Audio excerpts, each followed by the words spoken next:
Complete.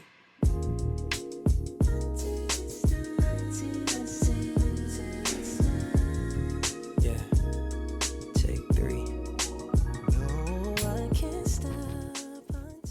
Hello, and welcome to Zen Talks, where we pause the midday hustle for a brief moment of calm and reflection.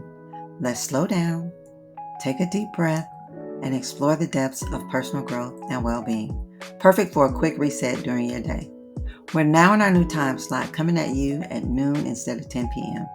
Join me in taking a break in the middle of your day for a moment of calm and reflection. I'm your host, Zen, and today I'm talking about a topic that's been stirring a lot of conversation lately: cancel culture. But before we get started, let me tell you what I'm sipping on today. I'm staying with the water, but with sparkling water this time, just to add a little excitement to my day. And for those of you at work, grab your favorite pick-me-up, whether it's water, coffee, a smoothie, a soda, whatever keeps you going. All right, so let's get into the heart of this. Cancel culture. We've all heard the term. We've seen it play out on social media, the news, and even in our personal circles. But what does it really mean?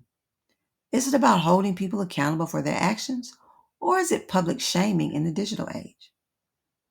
Let's start with a basic question. What is cancel culture? It's when someone, usually a public figure or brand, gets canceled by the masses because of something they've said or done that the majority considers unacceptable. It could be anything from offensive comments to controversial actions. Social media, of course, amplifies this to a whole new level. But now let's talk about the positives for a second. In a lot of ways, cancel culture has given power to the people. It's a way for those who feel voiceless to speak up and hold people accountable, especially those in positions of influence. Think about it.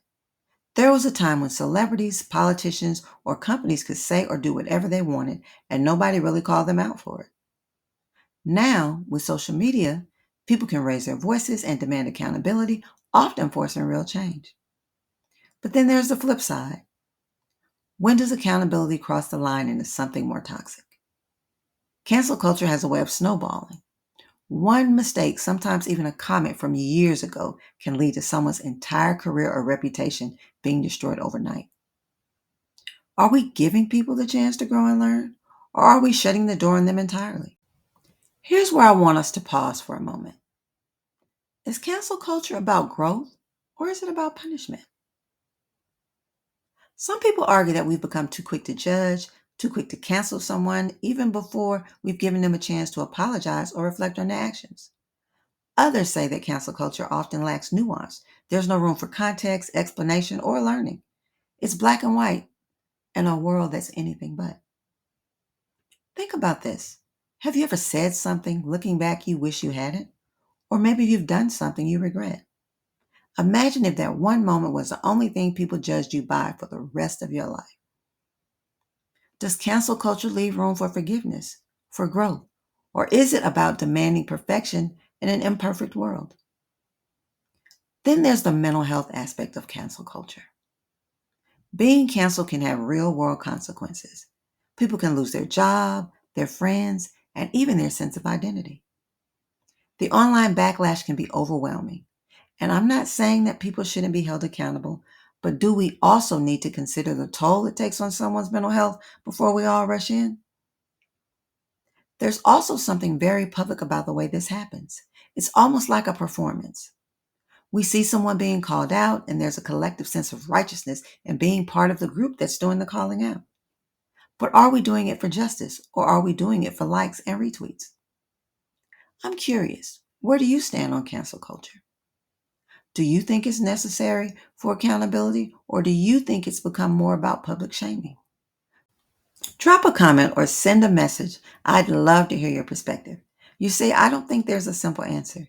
Like many things in life, it's complicated.